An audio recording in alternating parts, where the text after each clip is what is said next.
Welcome back, Sober Family. This is another episode of Recovery Talk brought to you by Pro Recovery Power. Before we get started, I just want to talk a little bit about Pro Recovery Power because a lot of people, they don't know exactly what we are. They don't know, like, you guys go live, you guys recovering clothing brand, we're like, what are you guys? What do you guys do? So I kind of wanted to talk more about that, and moving forward, I will talk about it. Hey, Joe. I will talk about it in every live show that I do. So we do Pro Recovery Power. We go live. We have our own YouTube page. We have our own website. We have recovery clothing as well. But Pro Recovery Power is in the middle of turning into a nonprofit organization. So one day soon, that's what we will be. We will be a nonprofit organization that has recovery clothing line. See, all these things, the live shows, recovery clothing line, YouTube page, all these things, these are just tools that I use to help me get in front of the person that's sick and suffering. And I believe I can do it on a massive scale once we reach nonprofit status. So I'll talk about the vision real quick. Our vision is to reach the masses who suffer from substance abuse and alcohol and substance abuse, to find their way out of darkness into the light and recover from their addiction. The objective, again, for PRP is to take the message of recovery to the streets, treatment centers, schools, and all around the world through social media. But in order to achieve that, we need to reach nonprofit status. Like, this is the dream God dropped in my heart, and I'm running with it. You know, I got the message, and boom, I'm gonna do it. And this is what I've been doing. I'm really excited now. We got that out of the way. I'm really excited. Also, sorry, one more thing. In regards to PRP, we do have our own recovery meetings as well. It's every Wednesday night at 7 p.m. Pacific Standard Time. If you want to check it out, you can. It's all fellowships. It's non-denominational meeting. Support groups are welcome. Everybody. It's mainly geared toward drugs and alcohol addiction. But if you have an eating disorder, you're welcome to come.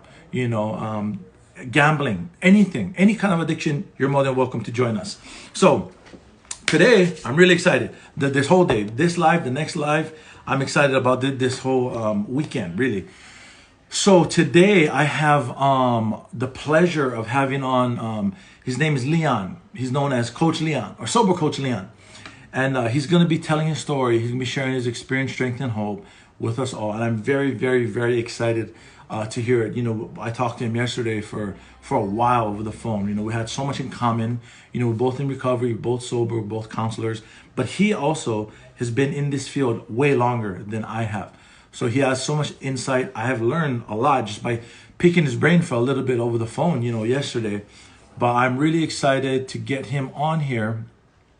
Let's see. Let me look for him real quick, guys.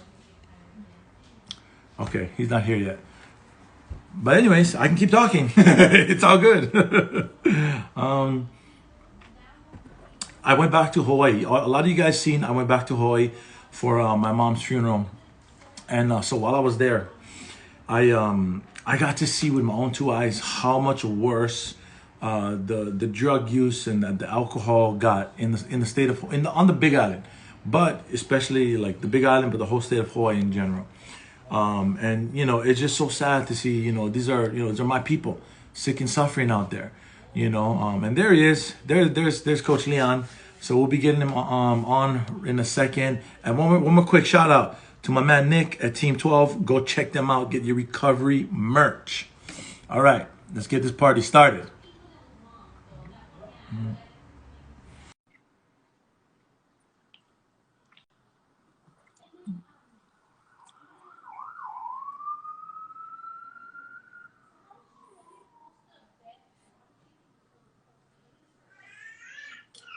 Hey Leon, I sent you an invite. Oh, I'll resend it to you. Okay, I sent it to you again, bro.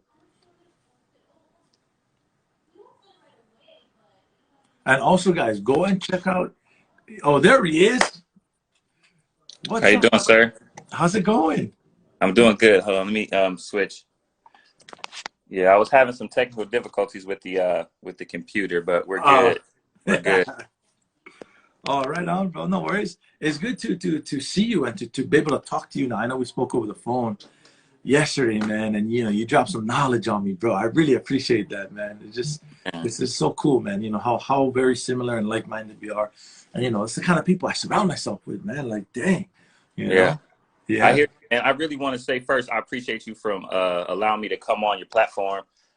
Every day you inspire me. There's Mhm. something that you put out, and then the consistency of it.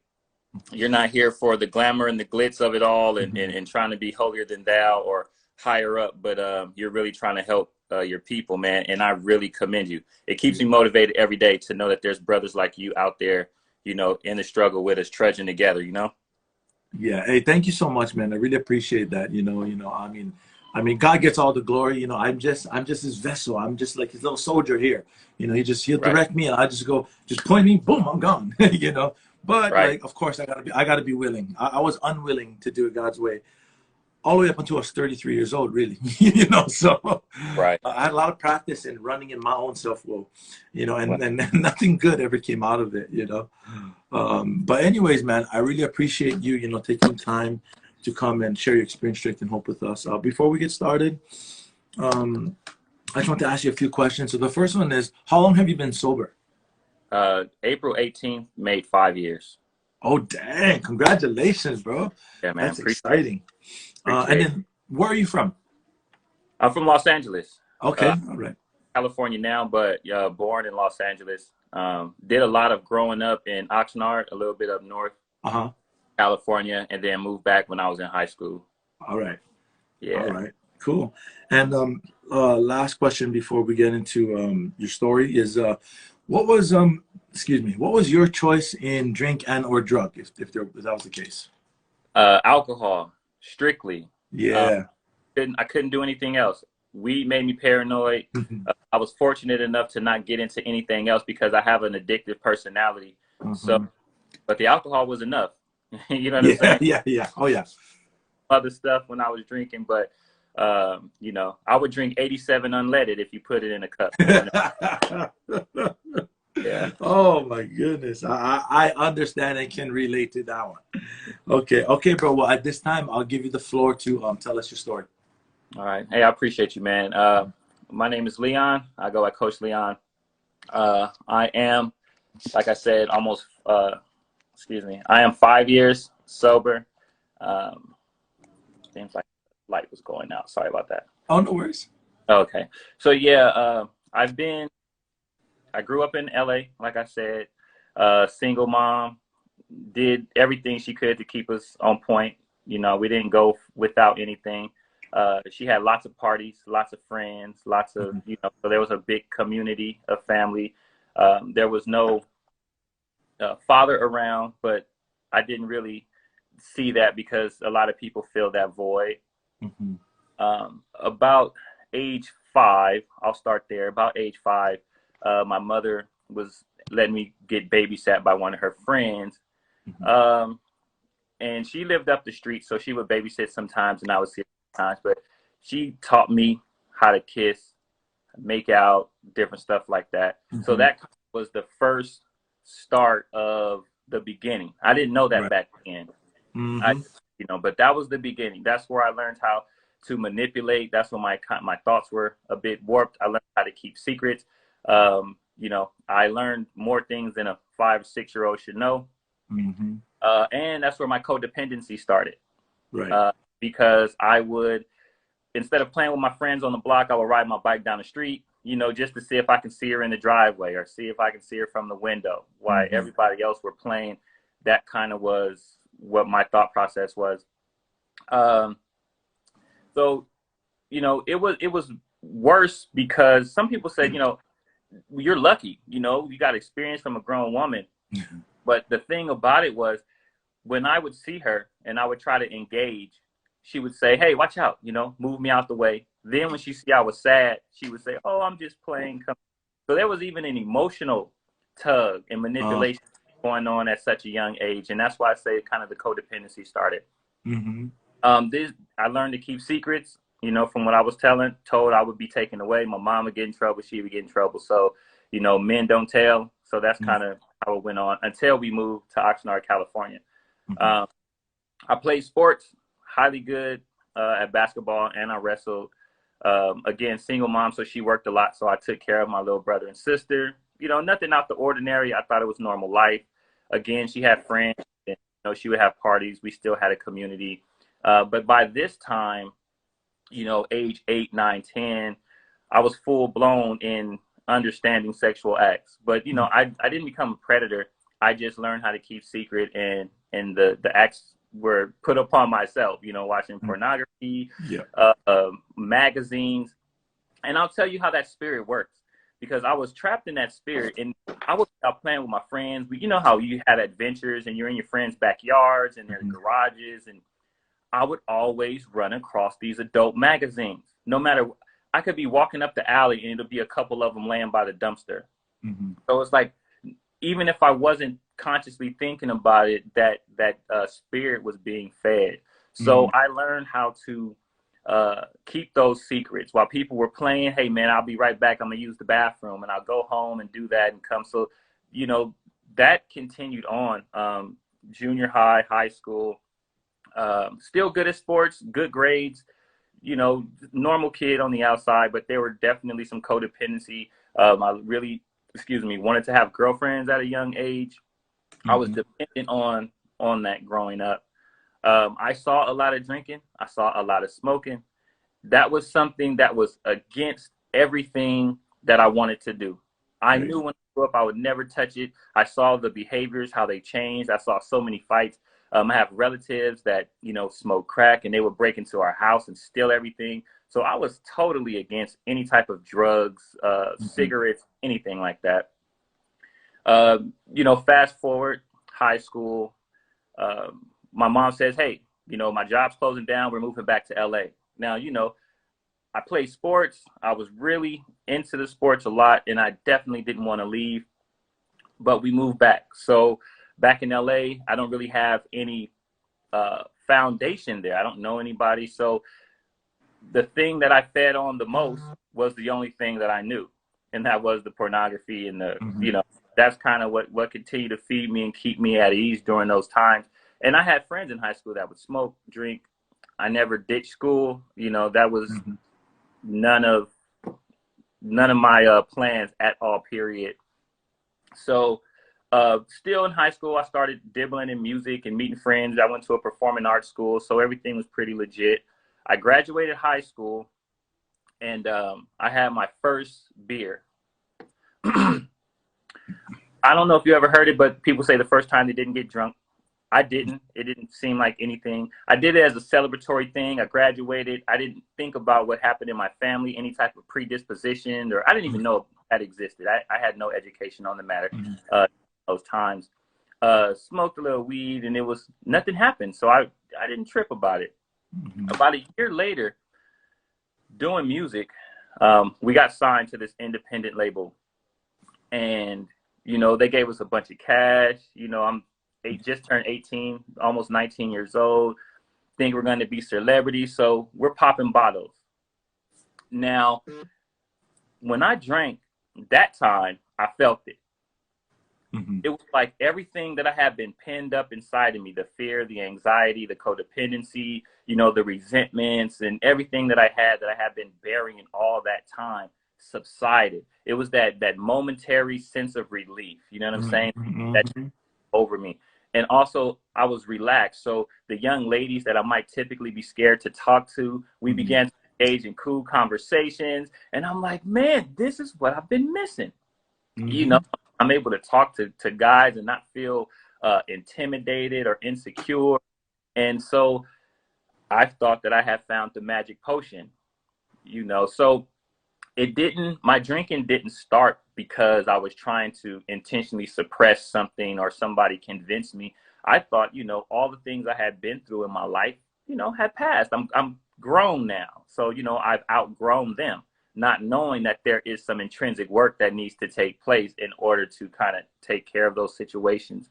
So I would say maybe a month after my first drink, I noticed that my friends, even in the studio, they wouldn't want to drink that day. They're working, but I still have a little something there. The feeling that I was trying to chase, I never acquired it again, but I just thought one more time. I still felt relieved. I still felt, not insecure, but it just wasn't the same. Yeah. So maybe about 6 months after that, I met my son's mother. and she was going to school in Clark, Atlanta. She, somebody that was cool, way different than anybody I had ever met. And I decided to drive with her to Atlanta. Let me see Atlanta. I got a little money. I could meet some people out there for a couple weeks, and then I'll fly back home. I helped her drive out there. She filled out an application for an airline, and I filled out an application as well just to pass the time. Before we even got back to her apartment, they called on her phone for me and asked me if I could come in for an interview. Mm-hmm. So I explained to them, hey, I don't have any clothes. I was planning on leaving, and they just wanted to interview me. So the next day I interviewed, and they offered me the job. Mm-hmm. So at the time, I knew that something was going on within me in this alcohol. I knew that fast. I knew. There's no way it should have taken me 17 years to finally get it together. Mm-hmm. But I knew. So I decided, you know what? I'm going to stay here. I had all my clothes shipped. But wherever you go, there you are. Yeah. So nothing. I still drank, but this time I'm in a college setting. We're going to step shows and parties, and at the beginning there wasn't anything wrong with it. She didn't have a problem with it. My gin bottles and everything, she would kind of fill up with highlighter fluid. Mm-hmm. Sit them on the mantle. We had these nice little mantelpiece with all these glowing bottles. Mm-hmm. But maybe about a year into it, I found out my son was on the way. Me and her had gotten to a couple of skirmishes. Mm-hmm. I had kind of began to get a bit verbally abusive during that time on certain occasions. It would just come out, slip out a little bit. And so she was ready to put the pressure on me. So mm-hmm. I told her, hey, listen, once he's here, no more. That's it. And I meant it in my heart, brother. Mm-hmm. I meant that in my heart. And once he came, I just learned how to hide it. That's when I began hiding it. Mm-hmm. I took him everywhere with me, and I kept my little bottles in his baby bag because he was mm-hmm. with me all the time. She never checked it. I put diapers in. So I learned how to hide it, which the anticipation of getting caught, the anxiety of drinking, it wasn't even fun anymore. I couldn't just relax and enjoy it. Yeah. So there was another element of alcohol that took place. There was more fear-based. That was more resentful. If she says, hey, you smell like alcohol, I was super defiant, or I would deny mm-hmm. what was going on. And that's when the problems kind of took place. Some point in, I got too drunk one night. I came home super late. She got the fussing and cussing. I ended up leaving. We split up, and I started to drink even worse.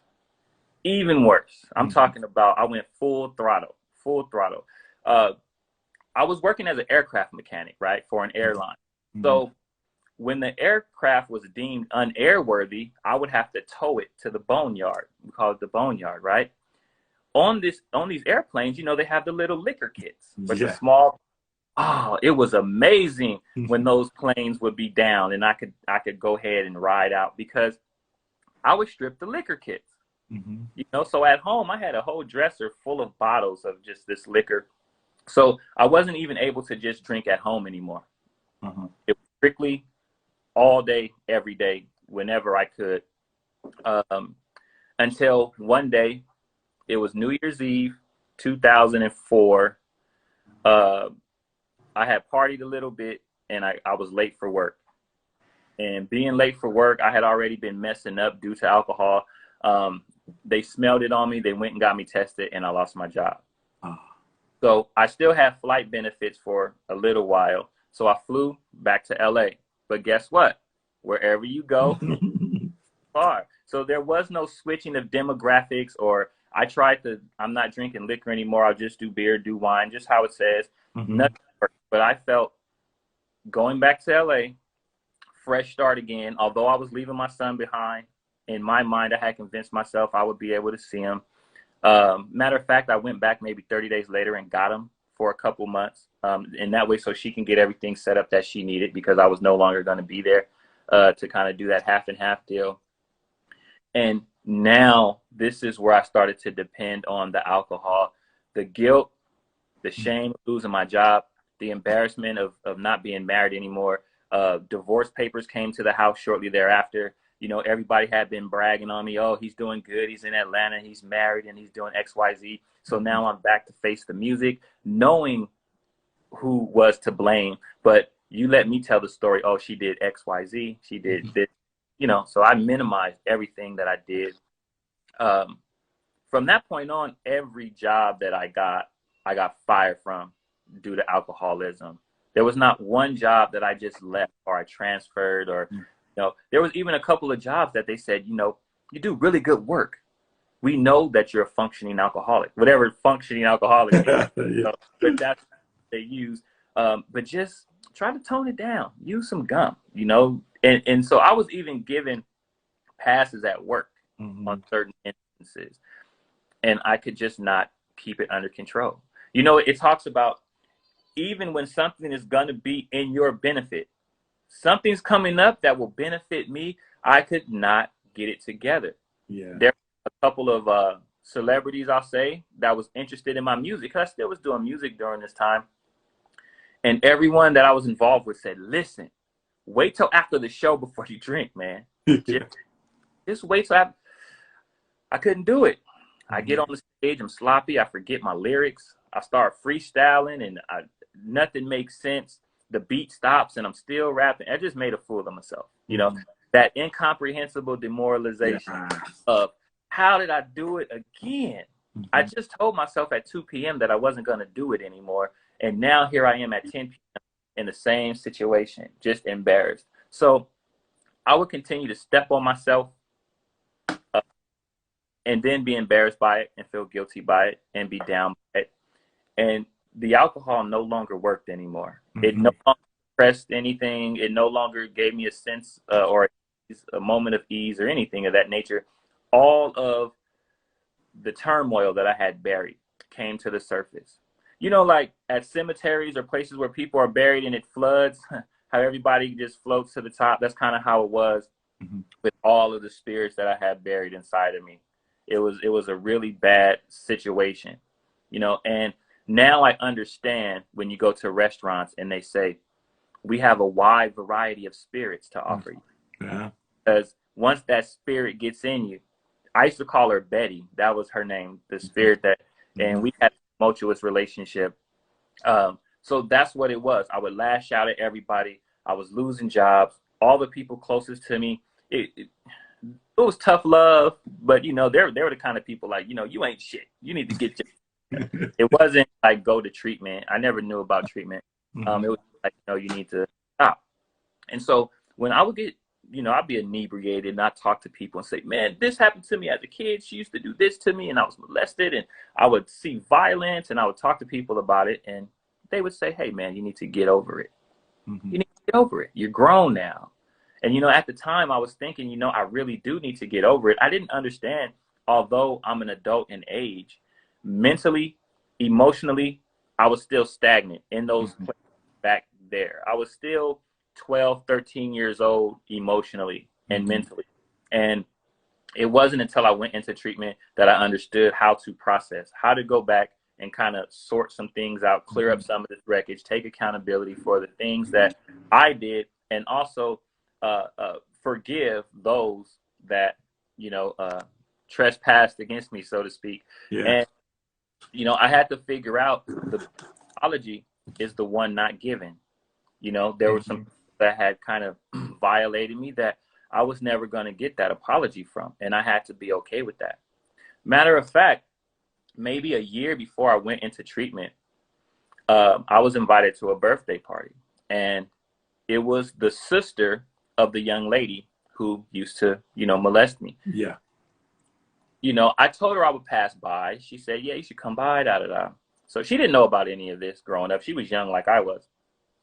So I decided I wasn't going to go to the party. But the next day I get a phone call and says, hey, there was a shooting at the party.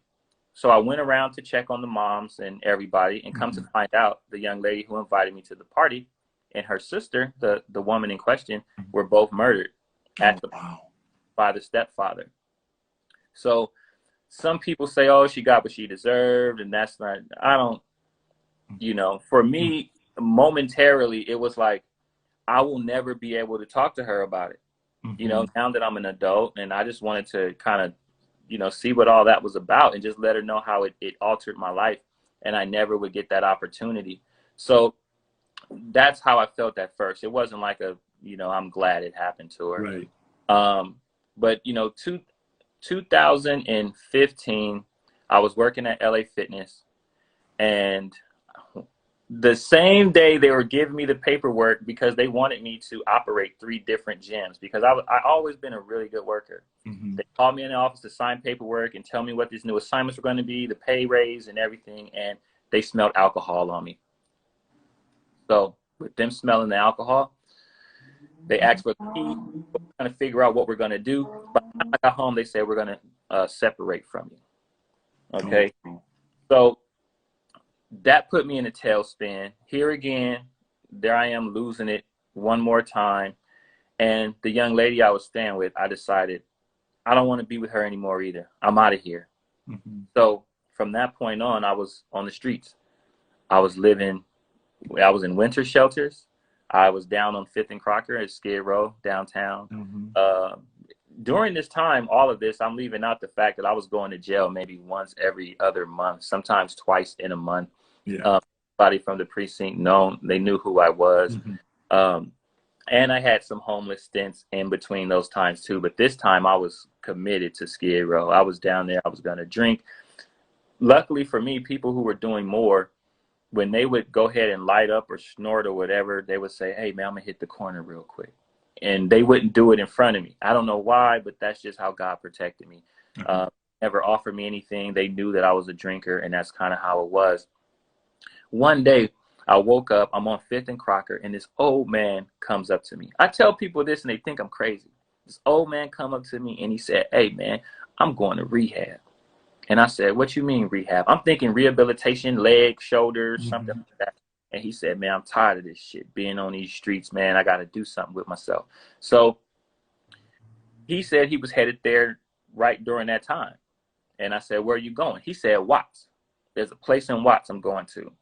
Now, when he walked away, he had some all-white Air Force Ones, fresh, clean Air Force Ones on, but he was downtown. People drop stuff off all the time and just give stuff. So I thought maybe that just was the case. So I got on my phone and I started to look for treatment places, and I couldn't find anything. So that's when God took me to Oxnard. I said, man, until I can find something, I have family up there. I'm just going to go try to stay just a couple days and figure it out. I went up to Oxnard, maybe 4 days there. They told me I should go to church with them. I did. The pastor said, hey, I want to pray for you. So he started to pray, and he said, this man is going to be able to help a lot of people, but he's got to do it sober. Mm-hmm. Man, I can't lie to the preacher. I can't deny it to the preacher. I was stuck. I was the mirror was right in front of my face. Mm-hmm. I can feel everybody's hands on me. It felt so warm. And I just broke down.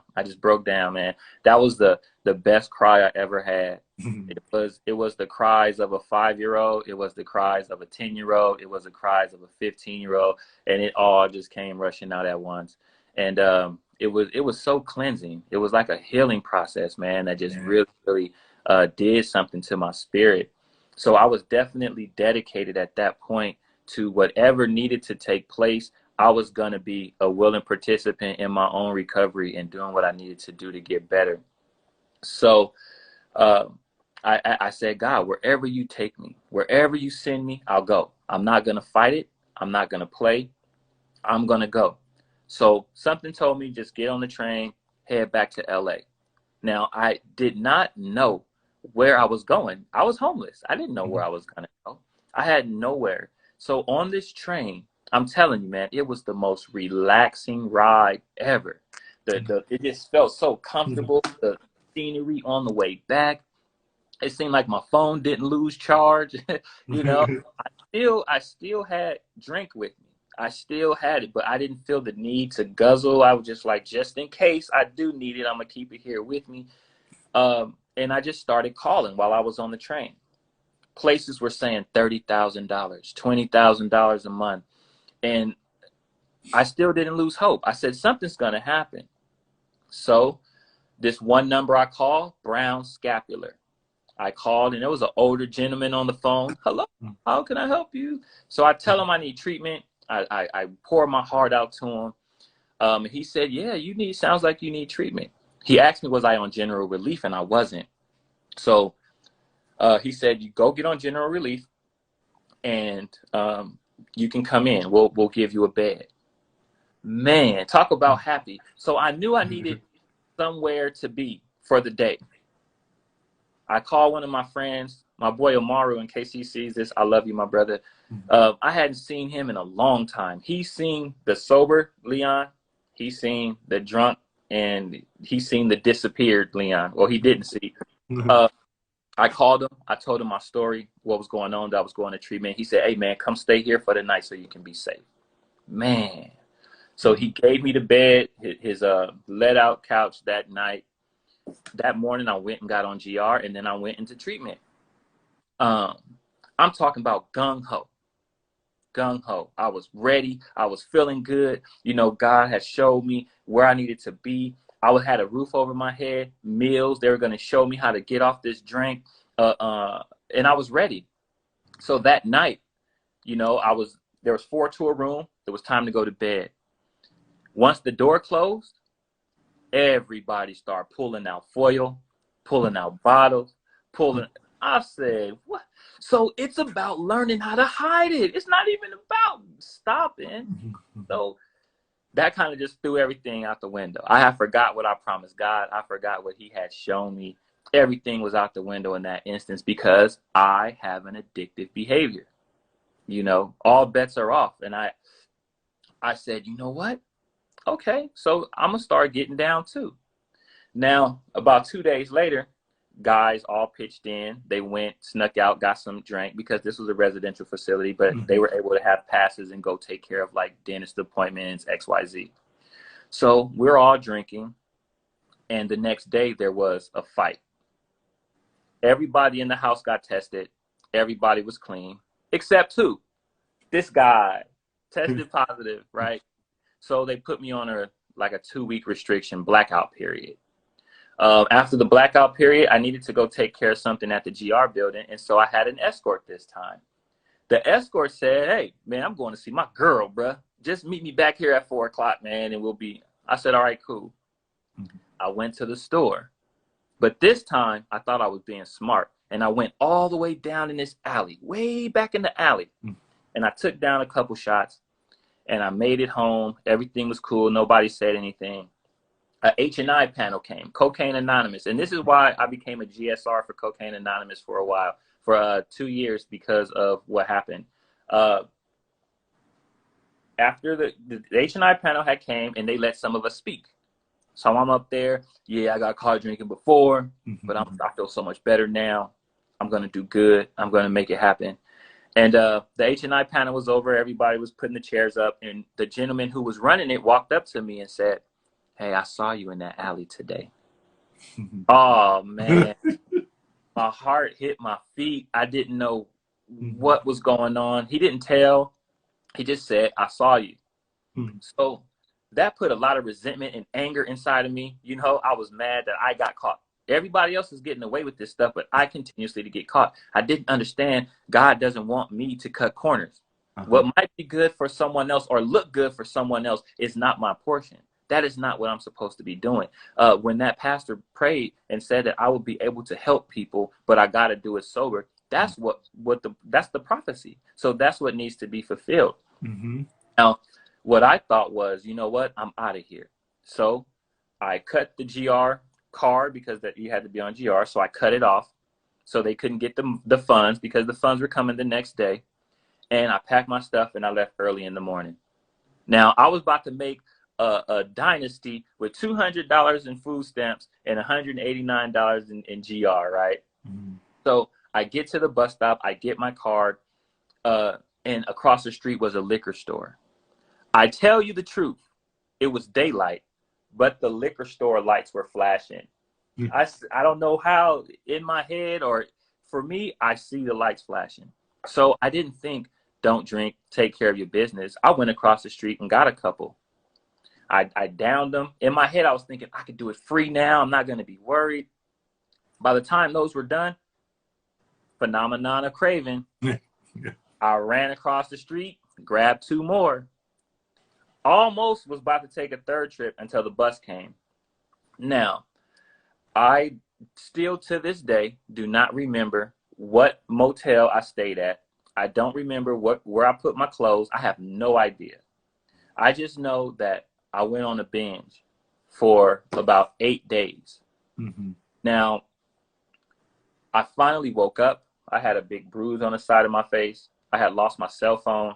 All my food stamps were still on the card, but all the money was gone, which means I hadn't eaten anything. Mm-hmm. Like I said, I don't remember what motel I was at or what was going on. So I ran into a friend, and she called the place for me and said, hey, y'all got to take him back. Now, based on what happened to me and how I left and what I did, they were not supposed to let me back at least for 30 days before they even allowed this to happen. But due to the grace of God, he said, we're going to let you back in the same day. So I went back, tail tucked between my legs. Let me know how much time I have to, because I'll be wrapping up. Okay. Yeah, you got about 10 more minutes. Okay. So tail tucked between my legs. All the people that I had befriended there at the facility, they were looking at me like I had the A of scarlet letter or something, Ebola. And, I had this real incomprehensible demoralization and this real sense of guilt and hopelessness that it would never get better for me, ever. So that night, I was in the room and I started to have delirium tremens. I never had the shakes before. I would drink a 5th in a day easy. I would drink 2/5 sometimes. I would drink till I blacked out and woke up and drink. And go to jail. I never would have that. I wouldn't even have the desire to drink when I was in jail. People would be making their drinks and doing that, and I would still give up my peaches or apples, but I didn't partake. I didn't have a need, but I always made sure that I had money on my books, so when I get out, the first thing I can do is go to the store. So I never had shakes, and now this time, I had the shakes, which let me know while I was there before, I heard it gets progressively worse. So basically, me starting up again after, because I had drank twice in a month. So that was good for me, but it wasn't good because I was in a facility. But going out and starting up like I used to, it was like jumping out of a car going 30 miles an hour. It got progressively worse. My hands were shaking. I started having auditory hallucinations. You're stupid. Just go outside. I can't, just crazy stuff, man. Yeah. So what I did was, I didn't care that people were in the room. I had lost my room, everything that had happened. So I was back on the top bunk and everything. No clothes, because I don't know where my stuff was. But I had a Bible. I got on the floor and I just started praying. God, help me. These voices, help me, God. I didn't care who heard what. I just needed them to stop. So I don't know how long I was down there, but I climb up in the top bunk and I hold on to my Bible like it's a pillow, right? And I wake up the next morning, the voices are gone, and I can hear it was somebody running a lawnmower or a blower or something. It sounded like birds chirping, bro. It just sounds so good to hear because there were no voices. The shaking had stopped. And I knew that day, if I asked the Most High to guide me, that he would. And I got serious at that point. I said, you know what? You helped me with this. There was this feeling inside that I said, you got to do it this time. So when people looking at me crazy, I didn't care about none of that. And this is what's so amazing to me, because the people who so much got it together, who shunned me when I came back, that didn't have open arms and say, well, we're glad you're back, they were all against me. But the ones that were talked about and ridiculed and people would look, man, that's a crackhead. Look at, they all telling me, listen, brother, don't do it for nobody else. Do it for you. Those ones I sought refuge from. The ones that were hardcore addicts that were just, still kicking themselves, saying, hey, man, I believe in you. Do okay. And so I got the strength from that. And said, you know what? I don't care what anybody says. This is my recovery. So that's how I look at it, about be selfish in my recovery. Not just not looking out for anyone else, but worry about myself first. Don't worry about what anybody else is doing. but when you can help, help. Mm-hmm. So I asked for a sponsor. This one gentleman, he said he would do it, but it wasn't the right fit. He looked like he had what I wanted, but there were certain characteristics and stuff that he partaked in. I was like, nah, I would be back in the same boat. So I found a gentleman who came, another H&I panel for Alcohol Anonymous, old white dude, long hair, long beard, kind of Buddhist temple type dude. Super cool, man. And he said he would do it on a trial basis because he knew I was there and had left, and he was a little disappointed, but he did become my sponsor. So I stayed at work. I continued to be accountable. When I had stuff to do, I didn't deviate from where I needed to go. I went and I came back. So I didn't have that guilt on me. I didn't have anxiety on me because I knew when I came back and got tested that I would be negative. Nobody can say they saw me somewhere I wasn't supposed to be. And those kind of feelings let me know doing the right thing makes me feel good. It brings on less worry. So I was there for about a year. And then I received a voucher to move into a place. So I was able to rent a room, which the lady was a counselor too. And she stayed by herself. So I was on the other side of the house, which was really cool for like another year. I started going to school for drug and alcohol dependency because I saw how people were treated in the treatment facility. Some people can't convey what they want to say or how they feel. And so sometimes the counselors can be a bit harsh. You know, they can talk to people, that's a trigger for me even today. Somebody yelling at me is a trigger for me even now.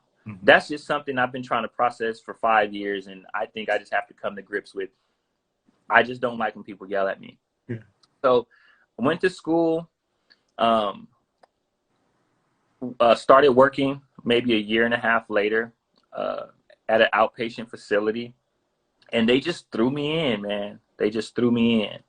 And it was such a beautiful thing to be nervous at first, but just to know these are my people. This is what was told to me a couple years ago, that I was going to be able to help people. God put me in a position to be of service, that people can see that there is the other side of a bottle. Or you can get past being molested. You can get past, your father having 150 years in prison, or, growing up pretty much on your own. So beautiful, wonderful experience, now to be married, happily married to a woman who has 9 years of sobriety. She didn't go through treatment. She went through deliverance, 3 days of deliverance, 12 hours each day. And she's been sober and following Christ ever since. To be back in my son's life, who's 20 years old, maybe about 16, because I hadn't been in his life maybe about 7 years. I was sober for about a year and a half, and all of a sudden I got this phone call, and he said, "Hey, Pops, my mom's coming to California, and I was thinking if you buy my ticket, I want to come too." Now check this out. When I used to work, I never had money. Never had money. This particular time when he asked me, I was only in school, and I was just going to the gym a lot, but I was in school and I was living at the apartment, and I had the money for his ticket. It's amazing, even with the job. So we began to build a good rapport. We're getting tighter and tighter. You know what I'm saying? I had to make amends to him, as I did to a lot of people that I've had to make amends to. He's very forgiving. At the same time, I understand that some of that stuff needs to be processed still, but he's more of a he thinks about things internal. So from that point, just being in his life, I have a 1-year-old daughter now who she's taking me to the whole next level, man. The next level. I thought I had it together. I'm talking to people about patience, cognitive behavioral therapy, affect your emotions and your actions and all this. Man, he wrote the whole new game book for me, man. Just the patience and having to understand how little she is, but she's smart. So she does certain things and she'll look at me to see how I'm gonna respond to it. And, I remember when I first got sober, I asked God, if I am ready, if you think that I am worthy of it, I would love for you to allow me to have a child again, you know, to be a father for a second time. And when he made that happen, it was awesome. You know what I'm saying? So all the time, uh, it doesn't make the roses redder. It doesn't make the grass greener. But as long as I'm sober, anything that I do can be fixed. There's a sense of accountability I have now. There's a sense of appreciation because people kind of rely on me and they ask me questions or advice, or sometimes they just come and I'll just be an ear. You know, things that my integrity and stuff, things that I never thought I would get back, you know, I have recovered. And it's a great feeling. I don't, we were talking about this yesterday. I don't judge people on their walk and their recovery. If you're an alcoholic, but now you're smoking weed, but you're not drinking anymore, that's your deal. Yeah. I'm telling you that you're doing it wrong. You know, sometimes in these rooms, we start to tell people what they're doing wrong, and that's not right, and that's not recovery, when recovery doesn't look the same for everybody else. You know, there's a thing like harm reduction. Yeah. Tertiary recovery, to where if you are shooting needles, but now you're smoking it, I'm not saying it's the best alternative, but at least you're not hitting needles anymore. You're not slamming. You know, if you're drinking and you got 3 DUIs and you've crashed cars and, you know, now you're smoking weed, but you don't drink, maybe you'll work on the weed too. But for right now, congratulations. You know, congratulations. It's like being in the church. Somebody might come in, their skirt's too short. Or they come in, they smell like weed a little bit. Now they're shunned by the church. People don't want to go back. So I want to help anybody that I can. I appreciate everybody in their walk. If it's not for me, the biggest thing that I don't do or I don't like is the behavior. I believe that in this walk, there should be behavior modification. So if I'm sober, but I'm still being verbally abusive to women, and I'm a player and this womanizer, lying and cheating to the women and hurting people and taking advantage and stealing money and that kind of stuff, I don't tolerate that at all. Like something that it hurts me because I know I was there. I know the people that I've impacted, and birds of a feather flock together. So have time for people who would. Yeah, absolutely, bro. Hey, thank you so much, man. I really appreciate it. You know, you taking the time and share your experience, strength, and hope. I'm glad I got to hear your whole story. It's in entirety. You know, it's very, very inspiring for me, man. And you know, something you talk about that when you went to church, that prophecy that was spoken over you, bro. It has come to pass. Like and you're literally walking out the plan God has for you, man. That's just, bro, stuff like that just lights me on fire when I hear that about other people doing it too. You know, it's just amazing. And you know, you talked about like when your son wanted to come over with his mom and you had money to pay. It wasn't too long ago. I think it was on your story or something that you posted. You had a bunch of money from like selling bananas, right, or something. Bro, that was some stacks of cash. That wasn't no like $5, you know? Like, and like we can like, it's funny. I was talking to my wife the other day because active in addiction, I blew all my money on drugs and alcohol. Like when I got sober, it was just automatically, I just started saving money. I would save. And I was all about saving money. Like, even though like, you know, I had this tendency to just blow my money. It was all going straight to drugs and alcohol though. But you know, I just turned into a saver, man. And you know, when you finally got into the, you know, to treatment, made a decision to get your life in order and get better, you said something that was so key, especially if somebody's watching that is struggling and they don't know what to do. You said something that just boom, the light bulb went on in my head. You said, I was ready. See, we cannot argue somebody into recovery or into treatment. Like, it's just not gonna happen. It just will not happen. Like it won't be. There's no like long-term sobriety or recovery in somebody like bending our arms into, because we're doing it for them. We're not doing it for us. You know, I think the desire, personally, in my opinion, as a 12-stepper and as a counselor, is like whoever the person is, they have to make the decision. Nobody can make it for them because nobody made us drink and use either. You know what I mean? We got to become willing to do both, man. But yeah, but thanks also for touching on, harm reduction. That's something we did talk about a little bit yesterday, and my mind was open so much more to that possibility when I became a counselor. Oh, bro, like I challenged my instructor, because that's all I knew. That's all I learned. 12-step culture. That's what I was taught. And since it was saving my life, I'm like, yeah, no, no, no, no, no. Look, if you guys only do what I do, then you get what I get. Like I was very like I thought my mind was open, but in that aspect, it was very closed. It still went back. It led back to self, my way or the highway. Which is what you're talking about. Like being sober is cool and everything. It's just the smallest part of the blessing for me. It's those, how do I respond to somebody that was mean to me? Like, how do I treat my wife and nobody's looking? Am I still stealing money from family members? Like, all that stuff, bro. That is the biggest blessing for me. Come on. Yeah, man. So, as we wrap up, bro, I got some questions for you. The first one is, how has being sober changed your life over the past 5 years?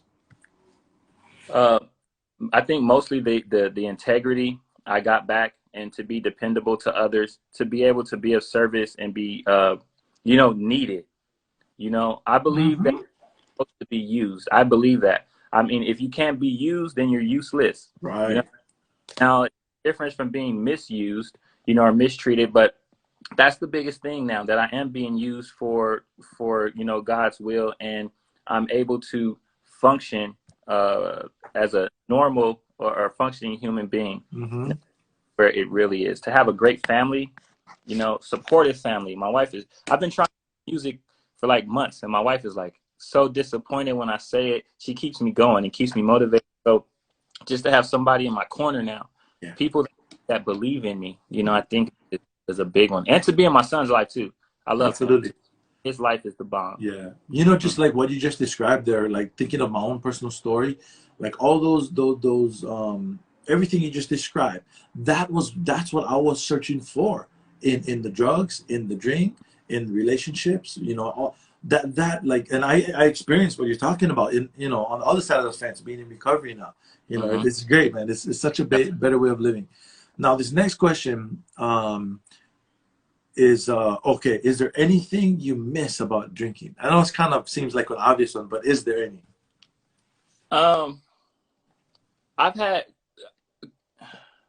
gonna be honest. Yeah. I've had some fun times, and if there was a way that I could drink and not go to jail or hurt my family, or like a normal person, but it's like a man without legs, Yeah. So I had some good times, but I can say this. I used to think when people said I wouldn't give my best day sober drunk for my worst day sober, I'll be like, I don't, but now I get it, because even if I have a rough day, I haven't hurt anybody. Like you said, I haven't stolen any money. I haven't manipulated. I haven't told lies. Like when I was drinking, I would just lie, bro. People were doing their own thing, and I'm like, hey man, guess what? I got an interview with the post office. Nobody did that. So now, like a week later, people say, hey man, how'd the interview go? And I remember what I told them, what lie I told. So, but yeah, I think, I did have some fun times. I see people drinking and having fun, and it'd be like, dang, I wish I could have done that. But now the way my life is functioning and flowing, Yeah. As I was writing these questions down, I started to think about that question specifically, because nobody actually has ever asked me that.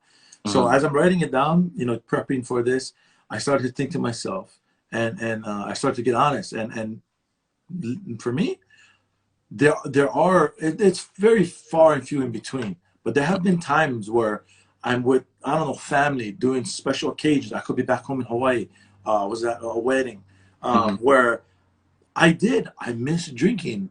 See, if I could drink like normal people, I would, but I can't. So I don't. Like what that's honestly part of it. Honestly, I do miss that sometimes, but I do not miss all the consequences that come with it. So I just stay away from it. Period. There you go. That's the real. Yeah. So the next one is, what are some things you do to decrease the chances of relapse? Oh man, I stay connected. Hmm. You know, rarely have we seen a person fail that's thoroughly followed our steps. Yeah. It's you know, I have a sponsor. My wife, like I said before, is sober, so she understands. I don't even now. There's no reason for me to go into the liquor store Hmm. if I have to grab something real quick, but there's no need. You know what I'm Hmm. saying? And self care is great. You know what I'm saying? For me and my wife to get away for the weekend. You know, Hmm. I write, I do music, so I put my story in the music. Which Yeah, yes. And I'm sorry to yeah, cut you off. Hey, you guys got to go check out this page and listen to him, man. It's so cool, man. Sorry, I yeah, didn't. Yeah, no, I got all appreciate it. excited when you said that. Yeah, so I put it into the music, and you know what I'm saying, stay prayed up, man. I'm gonna keep it 100. Like Yeah. I I um I can get like depressed or sad or you know at certain occasions, but just knowing that I have the music to put into or the word to read, you Yeah. know, I'm not Hmm. where I want to be in regards to my spiritual walk. Hmm. Like my wife is just deep, man. Yeah. And I need to really take a dive in there. I have to figure out what is keeping me from doing it. It's like that fourth step. People don't want to do that fourth step for some reason, you know. And it's like getting into the word. I don't really know what's been holding me up. But yeah, man, lots of self-care, supportive family, and you know, just already seeing where I've come, where God has brought me, keeps me motivated to not drink. Like you said, the consequences, man. I understand the consequences. Yeah. Hmm. Yeah, you talked a lot about your support. You have a lot of support from your wife, and I do too. I really do. And I'm not saying this because I know my wife is watching, but you know, um, see, my wife supports me. Period. See, my wife supports me when it's even inconvenient. She supports me. Hey, Yeah, oh yeah, she supports me when she doesn't want to support me, when she don't feel like it. She hmm, still supports me. Like she's without her, I cannot do what God called me to do. I absolutely cannot. It'll be impossible for me to do it. hey, So I feel you on that one, man. Having that support, man, is so important. Like especially if you have a spouse, or significant other, something like that. And it's cool that you guys are both sober. You know what I mean? hey, babe. What you said, I feel the same way. Yeah, Support me, yeah, yeah, but I probably watching too. Hey, watch for real. yeah. Hmm. There, Martin said, "There goes that fourth step again." Yeah, yeah, yeah. Okay, Yeah. bro. Okay, the next question is, do you still hold any regrets from your past, or have you forgiven yourself? Honestly, yes. The thing that I have a regret, but I've learned to just live with it. I'm the type Mhm. of person, I don't let my head tell me something different from what my body, because then that's that internal battle right there. Right. You know, when my grandmother was alive, you know, I had opportunities to be a better grandson. You know, there were certain things that I did that I felt like, damn, you know, I could have bought her a pair of nice little cute Nike shoes and just took her walking or took her to, you know, she no sign for my car. So why I'm not driving her, you know, to Yeah. chemo. You know what I'm saying? It wasn't until you know, she had already passed away when I got sober, and I had to go to her grave and kind of do my amends with her Yeah. death. And there was a sense of relief there. But yeah, if I could say anything, it would be that. I can't make up the days and years that I was away from my son. You know, the people that I've made amends to and hurt. Because see, the thing about it is, when we make amends to people, we Mhm. might feel a bit better. But if they haven't been to treatment, if they haven't found a way to process those things, if they haven't been, Mhm. then they're still living with those scars. Yep. So, you know, it's unfortunate that that has to happen, you know. But if I just had to pinpoint one, it would be my big mom, you know, not Yeah. feeling No, it. man. Spoke to one of my friends, Jim. We were talking about this one, exactly what you just said. See, because we have caused so much damage to other people, but then we gain like a moral compass. We start working steps. We start to get better. We have values now. We have principles we live by, and all these people we hurt, they got like what do they got? It's like they're more worse off than we were, and they're not even alcoholics or drug addicts. It's just because of Hmm. all the damage we did, man. But Yeah. making amends, man, yeah, is very powerful. The next one, bro, is what goals do you have in the future in regards to helping others move forward? Well, my wife and I are planning to open up an outpatient facility soon. Yes. Yeah, we're going through the process and the paperwork of doing that. All right. Um, I definitely want to have a music ministry Mm-hmm. where, you know, there are a lot of talented people, you know, that are in addiction, are coming out of addiction, or have, you know, I say recovered with the ED that's in the book. Yeah. It's I'm cured. I just say recovered, meaning that, you know, I've gotten back a lot of stuff that I've lost before. You know, I no longer find it necessary to drink. Yeah. So they're very talented people. So definitely the facilities, the music ministry, Mm-hmm. and my wife wants a son, so hopefully we can make that happen for her All too. right. All right. There you go. Me and my wife, So, we want a daughter. Hey, yeah, but there was one more thing I was going to talk to you about real quick, but you just kind of mentioned it because I know you even got the shirt says recovered. hmm Because there, you know, like in 12-step culture, like there's some people say I'm a recovering alcoholic. I'm recovered. You know, hmm I get it. Whatever. You know, I understand what people are saying. You know, but you know, like my take on it is I have recovered. I have recovered from a seemingly hopeless state of mind. I am no longer hopeless today. I have there recovered from all of that.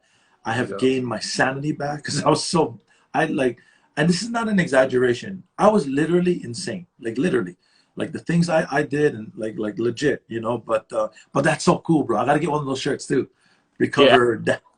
one. Yeah, I definitely will send you one. It's Mhm. it's you know, it first of all, it's in the big book. You Yeah. know, they talk about it, so you can't start changing the words up just to fit your own narrative. You know, Right. when they come at me with it, but Mhm. like you said, that seemingly hopeless state of mind and body. I attempted suicide in 2013. I no longer find it necessary to do that. I have Yeah. a relationship with my son. I don't find it necessary to drink no matter what I'm going through. You know, that sense of appreciation for self and those self moral values that I didn't have anymore. I've recovered those things. Now Yeah. it doesn't mean I'm cured, because Yeah. if a cancer and their cancer's in remission, it doesn't mean that they're going to start back smoking cigarettes again. You know, Exactly. going to do. So I still have to continue to stay connected every day and do what we need to do, do what I need to do to stay sober. But yeah, I look at recover with the big ED, and it's Yeah. also recover education. You know what I'm saying? If Uh-huh. we're connected and we follow these simple steps, then we'll be okay. Absolutely. One last thing, bro, before I let you go, is what would you say? What would you say to encourage a newcomer or somebody trying to get sober right now? Um, Put the bat down and don't beat yourself up. You know, Ooh, that's a and good one. yeah, and you don't have to do it by yourself. You do Hmm. not have to do it alone. Just find a couple people to trudge with, at least one, and just get honest with yourself. You know, just get honest. You don't have to do it by yourself.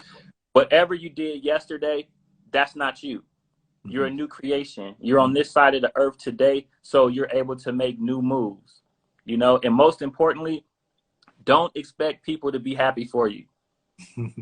A month sober, 2 months sober, 5, 6 months, a year, don't expect people to all of a sudden have you with open arms, because we possibly hurt some people, and also people only want to see what they're used to. Hmm. When I was a year sober, people would look at me in my eyes just to see, you know, if they could see any sign of me drinking, because they hadn't heard from me in a week or so. You know, when I started counseling, people say, well, you know, counselors have big relapse tendencies and percentage. Just do this recovery for yourself. And also, motivation might change. You might not love yourself today, so you might have to think about your kids today to stay sober. The next day, you might be mad at somebody and say, hey, I'm gonna show their ass, and that's what keeps you sober that day. Whatever the motivation is to keep you sober, it's okay.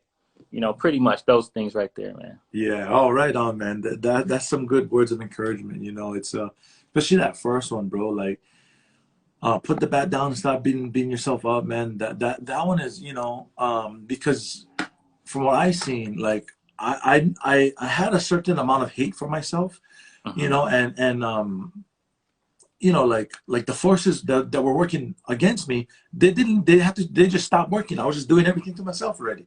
They wasn't Mm, even a part of it already at a certain point. I was doing it all for myself, you know, to myself. yeah. But yeah, man, I really appreciate you. Like, it's amazing how 1 hour just goes by like that, you know. Yeah.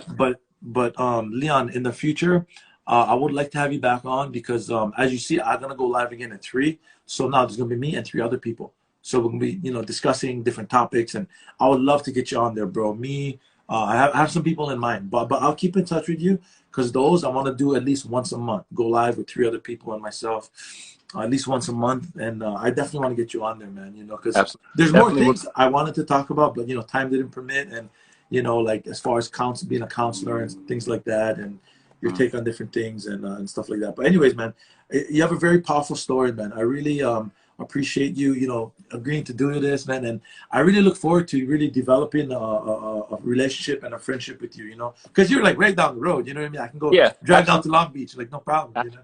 And you are very encouraging and positive.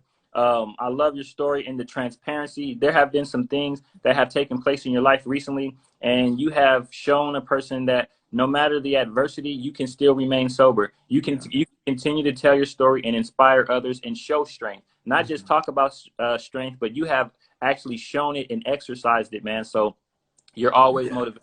Thank you so much, man. You know, that reminded me of something that I learned about, you know, because people are always watching us. People are, especially us, like us, addicts, alcoholics, you know, and being consistent, like in good times, being consistent when tragedy comes and visit your house, you be consistent. I mean, we suit up, we show up, period. There it Like is. not like there's no, you know, like me, this is my philosophy and take. I'm not saying somebody else do this, but you know, I know like my mom, she passed away. See, but there's somebody else's mom that's sick and suffering that I can possibly reach. But if I get so sad and so I could get stuck in that for decades, you know, I Yeah, never move forward in my life. And my absolutely. mom wouldn't have wanted that for me, you know. But anyways, bro, we can talk for another hour. I can just sit, I can just tell, man. So, but you know, but anyways, hey, thank you again, man. We will do this again, man, real soon. But I'll keep in touch with you though. Absolutely, man. God bless, my brother. Thank you so Appreciate it. much. God bless you too, man. Holla. All right. Okay, guys, that was Leon's story. If you got a story to tell, reach out to me. We can make it happen. I'm filling up my calendar for June. And also, I'm going live again in about 2 hours at 3 p.m. Pacific Standard Time. Me, Johnny from Grounded Phoenix, Recovery Baddie, our girl Haley, and our Sober Unicorn, which is Morgan, we all are going live together at 3 p.m. Pacific Standard Time. We will be doing Q&As from the audience. Also, we have some topics, you know, that I have. I like to go into these things prepared. But if you guys got questions, please write them down and shoot them in the comments. You know, see you guys in about 2 hours. Thank you.